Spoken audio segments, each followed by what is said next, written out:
It's never me. I look at this a lot. Whenever you talk to people, they almost always say that it's the other people that's flawed, right? Including myself. I think like this as well. And it's never me. It's never I am the person that I should be being accountable for, or recognizing that the world is a lot more complicated than I could ever imagine it to be. And it's just really easy to say that it's the other people that are at fault. And it's really fascinating that we often see this, particularly in the scientific game, because there's a sort of central logic that happens in scientific research is that there is a single cause and a single effect. And that cause and effect is very easy to identify. And if you get that cause, then it's all going to work by itself, and we're going to be able to solve all of the world's problems. Now, the problem with this line of logic is that it's never me that is actually part of the problem, or at least that's the way that I perceive it, or you perceive it. It's always everybody else. It's always this particular group that is doing the faulty science or bad science that everyone is ruining for everybody else. It's always these people that are being outspoken that is ruining it for everybody else. It's always these people that are, particularly as that these people are lazy or they can't get anything done.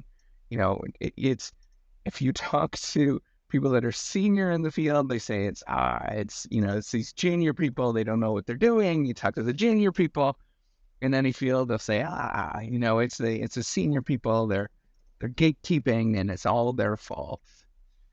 And, I just want to take a step back and recognize that this line of thinking that there is a central flaw or that there is some cause that is that is driving the behavior that you're looking at. It's just often simply not true. I want you to sort of take a deep dive and think about what is the cause of something happening at any particular time.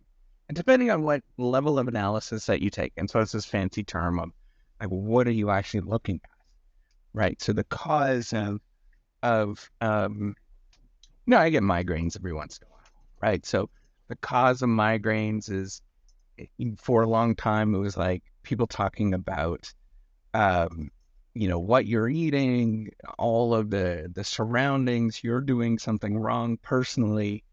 Um, but the cause of migraines have changed now in terms of how we think about things at a much more fine-grained level. I don't quite understand the chemistry of it, some sort of inhibitor thing.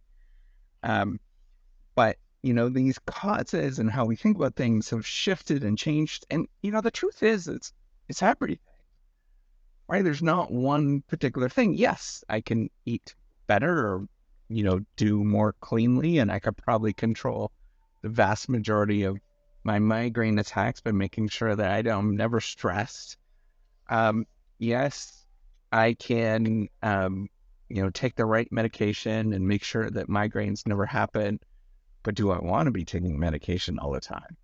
Right. And I want you to sort of think about these things as like, we think that collectively that there is a single cause, a single problem. And if we solve the single problem, then all of a sudden everything is going to be resolved. My point is with this is if we want to really make any progress, is we have to admit that we have to take ownership out of any particular thing. It's not them, it's us. And we have to stop and think of, all right, so some people are doing nefarious things. What do we do? What can we do? We can change the way that we do things. We can get upset, or we can acknowledge it as it is and walk forward and try to do the best that we can possibly do at any given time. It's a bit of stoic thinking where you just assume people are as is. and you don't really take a deep dive into all of the different motivations and causes and all of that kind of stuff. It's a very, what some might say is pragmatism that I'm suggesting. It's just realizing that the world is. It's not necessarily that there is a single cause, or that, even there's multiple causes. It could be a single cause, or it could be a multiple cause at any given time. And you're not going to know which one is which. There is a lot that goes on behind the scenes. It's this type of thinking of coming down with a single cause that we get often businesses in trouble, or leaders in trouble, because they follow the Harvard business case model, where there is a single cause that we're often trained to think about. But if we assume just the world as is, and we just simply say, this is the way it is, I cannot necessarily control or change or alter the world as it is, but I can certainly change myself. I can certainly acknowledge that there's a lot of complexity that goes on. There's many different layers that go on. Any level of analysis is correct. Any other level of analysis is equally incorrect as well. And I want you to sort of stop and think is that there's not really ever a right answer. In fact, if you pursue one particular answer, there's probably both wrongness and rightness, and there's probably something in between that are actually really good.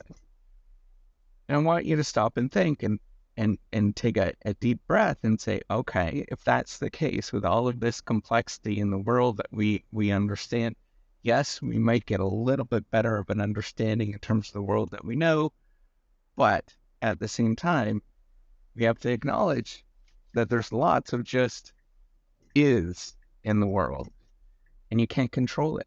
You can't stop it. The only thing that you can do is control how you react to it. The only thing that you can control is that you are going to continuously step forward and be okay with who you are at any given moment. It's a line of thinking of that I can affect the world, that I can do something that allows people to get into these moments where they're overwhelmed, that they feel like they need to do something, but instead they could just simply take a step back and say, this is what's going on at this moment. I can't do nothing about it. This is the stage of my life, and that is a-okay. And I'm totally fine with who I am at this given moment. And if somebody says something else about me, or says derogatory comments, or puts me down, or any number of those particular things, it's not me that's doing it. It's the other people. It's the other people that it says more about than it says more about you. And I want you to take a step back and realize that. I want you to really internalize that. Good people go around and making sure that other people feel good and happy, and they make other people feel better inside. Yes, they can often help with some of the traits. Remember, I talk about that a lot on this channel. Is I don't like the idea of weaknesses. It's your traits. It's who you are often. And yes, you can sometimes change those things, and there are states that we can improve or deep, unprove, whatever you want to call it. But we have to come back and realize that there's just a lot that goes on. And if other people are judging you in a certain way, whether it's positive or negative, makes you feel good or makes you feel worse, you can't affect them. The only thing that you can really do is affect what is going on with you and how you handle things. And often the world is just is. You can't change those things. You often cannot make the decisions that you think that you can make those decisions about. They're outside of your control. And you simply just have to go with it and be okay with it. Be happy with who you are. And just remember, at any given time, you are a good person, and you're struggling with something that's challenging that anybody else in your situation would struggle with as well. And so you just have to simply absorb what is and move forward from there. All right, take care. and have a wonderful day.